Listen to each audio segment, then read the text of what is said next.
The Browns family story shocked everyone across America. It was so shocking that 6 months after the event, a TV series was made in 1991, and one of the Browns still runs a YouTube channel and hasn't grown tired of answering questions about what happened. The story begins in Garden Grove, California. By 1985, David Brown had developed a successful business by recovering data from damaged computers.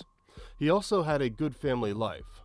By the age of 32, he bought a house that he lived in with his young wife, Linda, her sister Patty, and his 2 daughters, Crystal and Cinnamon. Linda and Patty grew up in a large family. Their dad left when they were young, leaving their mother to raise them along with their 8 siblings. David was their next-door neighbor.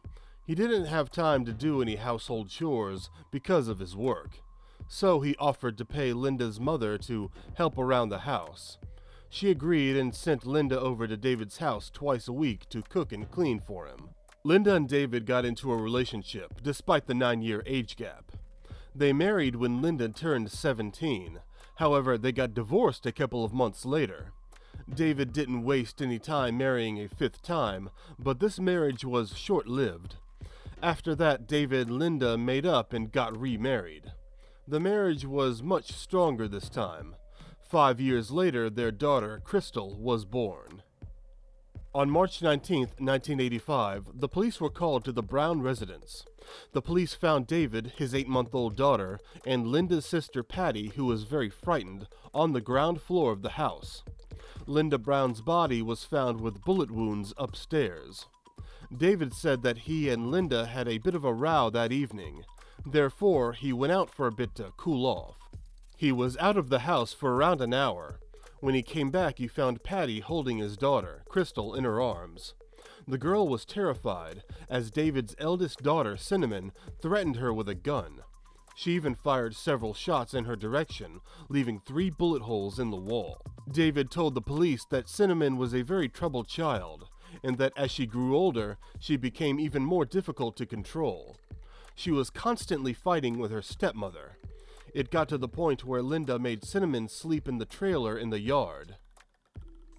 David had no clue where his 14-year-old daughter was. David says that he was so frightened by what he had seen that he had called the police right away without checking to see if his wife was in their bedroom. The officers found the girl in a dog kennel in the back garden. It was a very unpleasant sight. She was lying unconscious in a pool of her own urine and vomit. There was a suicide note in her hand. "Lord, forgive me, I didn't mean to hurt her." On the way to the hospital, she regained consciousness and said that she had taken a cocktail of over 50 pills. After spending several days in the hospital, she was taken to the police station. Cinnamon became the prime suspect in her stepmother's murder. She gave a full confession during the interrogation process. She committed the crime because Linda didn't like her and was always bad-mouthing her to her father. She felt that she had no other choice. Sooner or later, Linda would have kicked her out of the house. Cinnamon appeared in court in August 1985. She pleaded guilty. David was supposed to be a witness for the prosecution, but he missed the hearing due to illness. The trial lasted for 5 days, and Cinnamon, who is now 15 years old, was found guilty of first-degree murder and was sentenced to 27 years in prison. She was then sent to a juvenile detention center. It was hard to believe that this innocent-looking child could have done such a thing. Jack Newell, an investigator from the district attorney's office, felt that something was wrong. He didn't think that this girl could be a cold-blooded killer. He continued the investigation after the case was closed. David received an insurance payout of $835,000 immediately after the trial. It turned out that Linda had life insurance with 4 different companies, and 2 of these 4 insurance policies were taken out just a week before her death. David used this money to buy 2 new houses and several automobiles. In the summer of 1986, David got married for the 7th time. This time his bride was Patty, Linda's younger sister. They tried to keep their marriage a secret, but the truth came out when Patty got pregnant. The story only became more suspicious after that. In 1988, 3 years after the murder, the detective decided to talk to Cinnamon again about what happened. At first, Cinnamon said that she could no longer recall exactly what happened. Only when the detective told her that her father had been married to Patty for the past 2 years did she decide to tell the truth about that tragic event. A few weeks before the murder, David told Patty and Cinnamon that Linda and her brother were planning to kill him for the money. He said that he would have to leave town, and Cinnamon asked him to stay. David then said that they would have to be one step ahead of Linda and kill her before she could kill David. Cinnamon was not prepared to take that step, but over the next few weeks, her father constantly told her that she had to do it for him. He managed to convince Cinnamon that she would not get into any serious trouble because she was still a minor. David even suggested that she should fake a suicide attempt and leave a note to make the whole thing look more convincing. At first, he suggested a bullet to the head, but she refused. Then David suggested that she take pills, which he assured her were completely harmless. Cinnamon agreed, but what she didn't realize was that if she hadn't thrown up in the kennel, she would have been dead by the time the police got there. On the evening of March 19, 1985, David walked into his daughter's room and told her that the time had come. David left the house, leaving the gun with Patty, who then gave it to Cinnamon. Cinnamon went into her stepmother's room and shot her in the stomach. She was about to leave when she heard Linda's cries for help. Cinnamon came back and finished her off. She then went downstairs and gave the gun to Patty. She then went to the kennel in the garden and heard 3 more shots fired in the house. These were probably the shots that Patty used to convince the police that Cinnamon had attacked her. Cinnamon clutched the suicide note in her hands and swallowed the pills. Cinnamon's story was very logical, but it wasn't enough to bring the perpetrators to justice.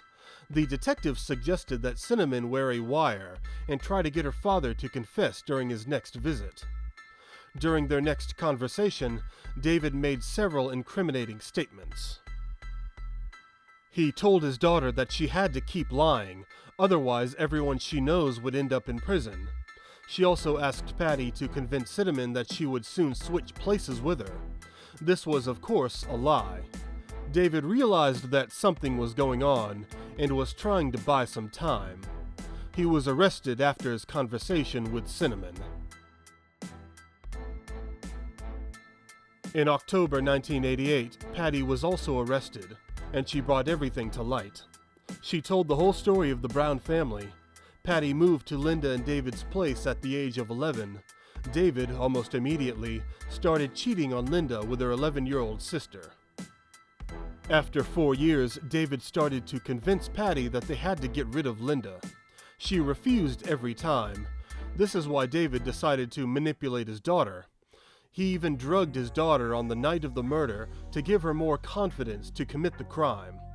After his arrest, David knew that things would go very badly for him.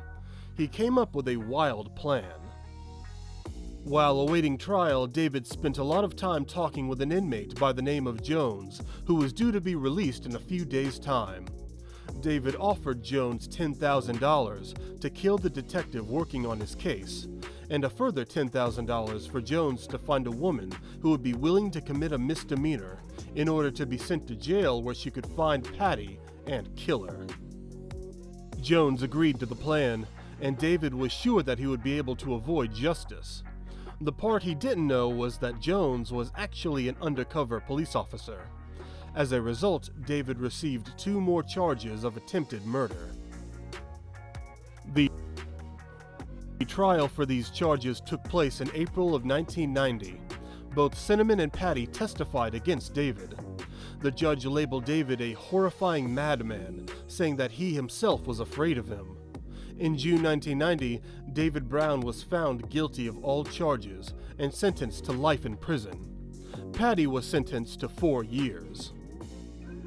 Due to her case being reviewed, Cinnamon served only 7 years of her 27-year sentence. She was released in 1992 at the age of 21. She didn't have any trouble with the law after that. But she did suffer another tragedy in life.